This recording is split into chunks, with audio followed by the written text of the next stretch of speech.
तो ਤੁਹਾਨੂੰ ਲਾਹੌਰ ਤੋਂ ਅਪਡੇਟ ਕਰ ਰਹੇ ਹਾਂ ਕਿ ਲਾਹੌਰ ਦੇ ਵਿੱਚ ਜਿਊਲਰ ਤਾਜਰਾਂ ਦਾ 20 ਕਿਲੋ ਸੋਨਾ ਲੈ ਕੇ ਨਸ ਗਿਆ ਔਰ ਮੁਤਾਸਰਾ ਦੁਕਾਨਦਾਰਾਂ ਨੇ ਅੰਦਰਾਜ ਮੁਕੱਦਮਾ ਦੀ ਦਰਖਾਸਤ ਦਿੱਤੀ। शेख वसीम अख्तर नामी ज्यूलर इचरा बाजार में ज्यूलरी का काम करता सी और नौसरबाज ने साथी दुकानदारों को एतमाद विच लैके 20 किलो सोना जमा कर लिया और नौसरबाज ने अपनी बापी की मौत की झूठी खबर मार्केट विच फैलाई और कराची तक कह के दुकान बंद करके रफू चक्कर हो गया।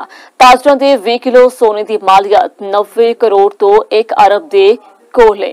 मजीद जानने तफसीलात मलिक मुश्ताक मौजूद हैं। जी मलिक मुश्ताक, अपडेट करो की तफसीलात ने।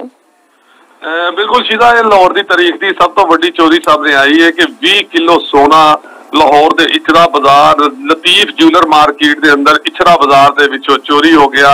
ते इस तरह वाकया कुछ इस तरह है कि लतीफ शेख वसीम नामी ज्यूलर ने बाकी दुकानदारों को इतमाद च लैके उन्होंने को 20 किलो के करीब सोना लै लिया ते अपनी तिजोरी च रखा। ते उस तो बाद रफू चक्कर हो गया। पहले उन्हें मार्केट च अपनी भाभी के मरण की खबर फैलाई तो फिर गायब हो गया। जबकि दुकानदारों ने जब देखा कि शेख वसीम काफी दिनों तो गायब है तो यूनियन ने पूरी मार्केट के लोगों ने इकट्ठे होके जो तिजोरी जी खोली तो तिजोरी में सोना कोई नहीं सी। तो जब घर गए तो मुलजम जो पहले 6.5 करोड़ का अपना घर बेच के भी गायब हो गया। जिसके बाद दरख्वास्त जी थाना इचरा के जमा करवाई गई। दूसरे पासे गल करिए तो तर्जमान पुलिस के मुताबिक SHO इचरा ने आख्या है कि अजे तक सोने की चोरी का कोई अजू नजर नहीं आ रहा अंसर। तो इस हवाले नाल लैन देन का चक्कर नजर आ रहा कि दुकानदारों ने सोना अमानत रखा सी।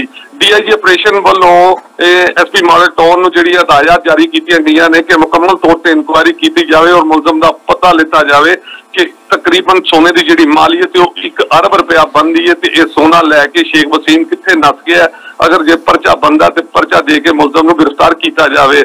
लेकिन असल गल है कि लाहौर की तारीख की सब तो वड्डी चोरी है कि एक बंदा जिहड़ा 90 करोड़ तो 1 अरब रुपए का सोना लैके नस गया। जी बहुत शुक्रिया मलिक मुश्ताक, तफसीलात लगा के था।